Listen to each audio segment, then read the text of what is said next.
Hi friends, good morning, happy Sunday সবাইকে। আর আমি সকালটা শুরু করলাম একদম রান্নাঘরে এসে। আর আজকে দেখো ওয়েদারটা কিন্তু খুব একটা বেটার নেই, এরকম মেঘলা মেঘলা ওয়েদার। আর এই আমি রান্নাঘর থেকে তোমাদের বাড়িতে দেখানোর চেষ্টা করছি। রোদ্রে ওই জাস্ট ওঠা আর কি, সেইটা কোনো তাপ নেই, রোদ্রে রান চলে এসে একদম রান্নাঘরে। ভাবছি সকাল সকাল তো রান্নাটা সেরে নিই, একটু কিছু এক্সট্রা কাজ রয়েছে সেগুলো সেরে নেবো। তো দেখতেই পাচ্ছ আমি চড়িয়ে দিয়েছি কড়াইয়ে হচ্ছে ছোলার শাক, এই পাশে রয়েছে একটু বেগুন ভাজা করবো। আর সানডে অবভিয়াসলি চিকেন মাটন তো হবে, তো আজকে মাটন করব।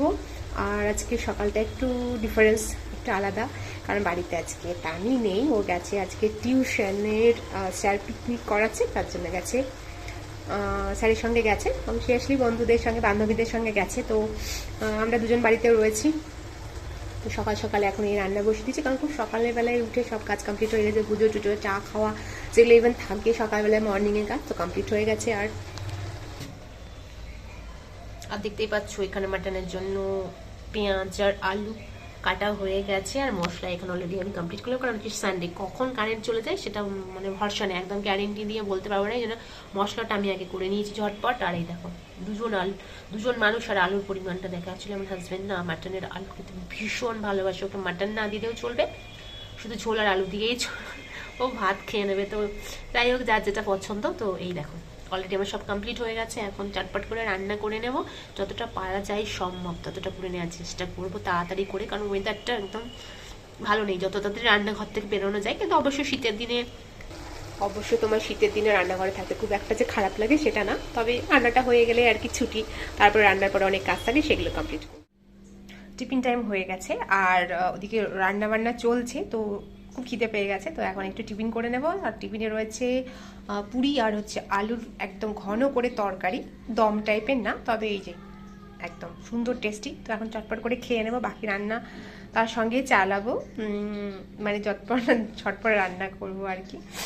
আর তানিকে ভীষণ মিস করছি, ও বাড়িতে নেই, তবে ওর মতো ও এনজয় করছে। ওদের তো এখন বড় হচ্ছে, ওদেরকে একটু ছাড়তে হবে আস্তে আস্তে, একটা সময় তো যেতেই হবে বাইরে। তো এখন খেয়ে ফেলি, প্রচণ্ড খিদে পেয়ে গেছে। বেশ কিছুক্ষণ পর তোমাদের কাছে ফিরে আসলাম, রান্না আমার প্রায় কমপ্লিট। আর এখন দেখো মাটন পুরো প্রায় কষা হয়ে গেছে, এখন জল দিয়ে ব্যাস প্রেশারে সিটি মেরে দেবো, তাহলে রান্না কমপ্লিট হয়ে যাবে। রান্নার পরে তো সব আরও অনেক কিছু কাজ থাকে, তো সেগুলো সেরে নেব। আর ওয়েদারের আপডেট ঠিক এই রকম দেখতেই পাচ্ছ, সকালের থেকে একটু বেটার, রোদের তাপ নেই, জাস্ট ওই রোদের একটা হালকা আভার মতন লাগছে, আর কিছু না। তো চটপট সেরে ফেলি, আবার ফিরে আসছি। তোমার স্নান কমপ্লিট, কাজও কমপ্লিট, আর চলে এসেছি দেখো প্রচুর নিচে ঠান্ডা, আর উপরে চলে এসেছি আমরা খাওয়ার জন্য। আমি আর সোনু আজকে, দেখতেই পাচ্ছ খাচ্ছেন কর্তামশাই, আর আমারটা আমি নিয়ে চলে এসেছি। এখন লাঞ্চ কমপ্লিট করে নিই।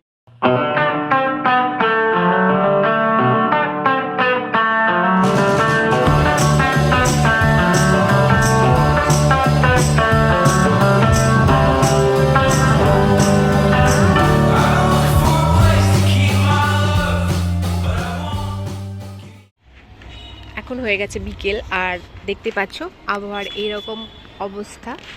আর এখন মোটামুটি কিছু জামা কাপড় শুকোয়নি, একদম সকালে যেগুলো কাঁচা হয়েছিল সেইগুলোই মাত্র শুকিয়েছে। আর দেখো তোমাদেরকে তো দেখানোই হয়নি, দেখো কতটা ফুটে গেছে, পুরো একবারে ঝোপালো হয়ে ফুটেছে। আমি এটাকে এখনও ঠিক জায়গায় রাখতে পারিনি আপাতত, মানে এতটাই আমার কাজের শিডিউলটা বেড়ে গেছে, কি বলবো তোমাদের সঙ্গে। ওই যে আমি একটু গাছের যত্ন নেব, সেই সময়টুকু পাচ্ছি না, সব কিছু আমাকে একটু মেনটেন করে চলতে হচ্ছে, মানে সময়ের বড্ড অভাব আর কি। তো দেখতে পাচ্ছি যে গাছ তো করেই নিয়ে এবারে সেরকম যেটুকু করেছি মনের মতো ফুল দিয়েছে, দেখো পুরো মনে হচ্ছে ফুলদানিতে পুরো ফুল সাজানো রয়েছে, সত্যি অদ্ভুত লাগছে। আর জামা কাপড় সত্যি আছে, কিচ্ছু শুকলো না, ওয়েদারের তো এই অবস্থা। তা এখন বিকেল হয়ে গেছে, এখন সব জামা কাপড়গুলো তুলে ভেতরে দিয়ে দেবো, তারপরে অনেক কিছু কাজ রয়েছে সেগুলো কমপ্লিট করব। আর এই ফুলগুলোর কাছে আসলে এত মিষ্টি সুন্দর একটা সেন্ট বেরোচ্ছে না, অদ্ভুত মিষ্টি টাইপের সেন্ট। আর দেখো এই চন্দ্রমল্লিকাগুলোতে এত সুন্দর হয়ে ফুল ফুটছে, আমি অ্যাকচুয়ালি ব্যালকনিতে রেখেছি, তার ফলে তোমাদেরকে ঠিকমতো দেখাতে পারছি না। আর এই যে আমার সেই জারবেরাটা, যেটা প্রায় 2 মাস ফুটতে চললো, এখনও ফুটে রয়েছে। আর সাইডে আরেকটা কুড়ি আসছে, আরেকটা কুড়ি, এই দেখো ওটা দেখাতে যাচ্ছি কিনা দেখি। তাহলে পাতার তলে ঢাকা রয়েছে তো, আরে আমি তো দেখাতেই পাচ্ছি না। এই দেখো একখানা কুড়ি দেখা দিয়েছে, আবার এটাও ফুটবে, সেটাও আই হোপ আশা করি তোমার সেটাও 1 মাসের উপর থাকবে। এটা তো প্রায় 2 মাস হতে চললো। আর এই দেখো এইখানেও একটা সুন্দর ফুল ফুটেছে, সুন্দর কালার, মানে দুর্দান্ত কালার। এই কালারটা আমার এর আগে ফোটেনি। দেখো এইবারে চন্দ্রমল্লিকাগুলো পুরো ডিফারেন্স কালার। শীতকালে হাতের অবস্থা পুরো 12টা বেজে গেছে, মনে হচ্ছে কোনো কাজের মেয়েদের থেকেও মানে একদম বাজে অবস্থা। আর বারে বারে হ্যান্ড লিকুইড দিয়ে এত তাড়াতাড়ি মানে ওই করোনার পর থেকে এমন মানে বাতিকগ্রস্ত বলতে গেলে, বাতিকগ্রস্ত না মানে ওটার অভ্যেসে দাঁড়িয়ে গেছে যে মানে বাড়ি বাড়ি শুধু হ্যান্ড লিকুইড দিয়ে হাত ধুয়ে দিয়ে এই শীতে 12টা বেজে গেছে। আর এই যে আরেকজন আমার সুন্দরী, এটাও খুব সুন্দর দুর্দান্ত কালার, যেরকম বলেছিলাম ভাবছিলাম সেটা না। দেখো কি দারুণ না, প্রথমে ডিপ দিয়ে হালকা হচ্ছে। তো এই আর কি, এখন তাড়াতাড়ি করে সব তুলে নিয়ে যাবো নিচে, কারণ প্রচণ্ড হাওয়া দিচ্ছে, বেশিক্ষণ উপরে থাকলে পুরো মাথা ব্যথা শুরু হয়ে যাবে। গুড ইভিনিং, আর আমার সন্ধ্যা একদম ডান হয়ে গেছে। এই সবে চেঞ্জ করে বসলাম, আর একটু পরে সোনু কিছু কম্পিউটারে কাজ করছে, সেটা হয়ে গেলে একটু চা বানিয়ে খাবো। শীতের সময় একটু চাটা খুব দরকার। একটু বসলেই না মনে হয় যেন চা কফি খাই, তো চা কফি করে আবার ফিরে আসছি।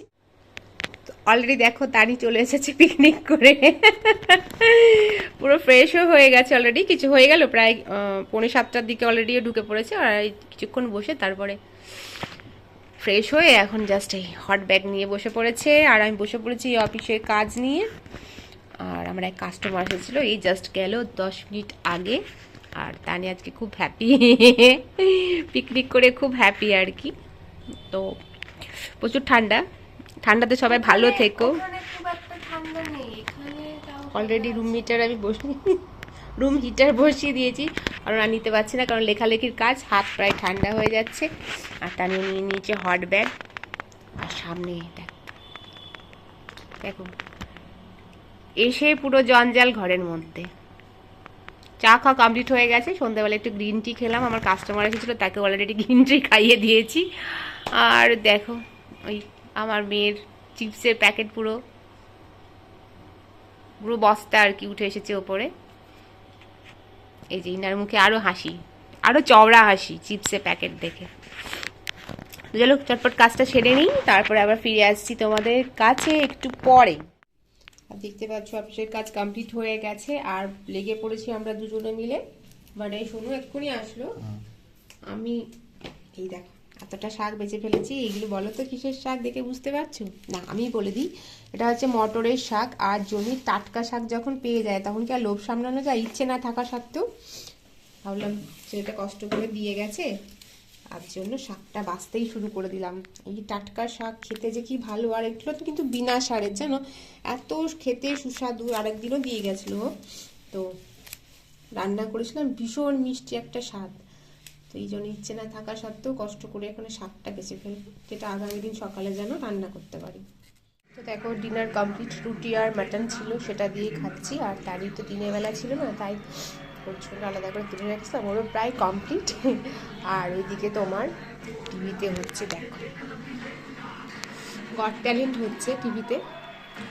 আর টিভিটা অ্যাকচুয়ালি এখানে রেখেছি, আর নিচে কিছু কাজ এখানে ইনকমপ্লিট রয়েছে বলে টিভিটা আপাতত ওপরে রয়েছে। তো আমরা টিভি সেরকম দেখি না, জাস্ট একটুখানি খোলা হয়, তো সেটাই চলছে। তো চলো আজকের মতন টাটা বাই বাই, সবাই ভালো থেকো, সুস্থ থেকো। বাবু কেমন লাগলো মাটনটা? আচ্ছা, তো দিনের শেষে মাটন দিয়ে রুটি একটা আলাদাই ব্যাপার। আর তো সবাই ভালো থেকো, সুস্থ থেকো। আজকের মতো চলো tata bye bye, good night. আর যারা আমাদের চ্যানেলটাকে এখনও সাবস্ক্রাইব করোনি তারা অবশ্যই আমার চ্যানেলটাকে সাবস্ক্রাইব করো, পাশে থেকো। আবার বলি সবাই ভালো থেকো, সুস্থ থেকো, tata bye bye, good night.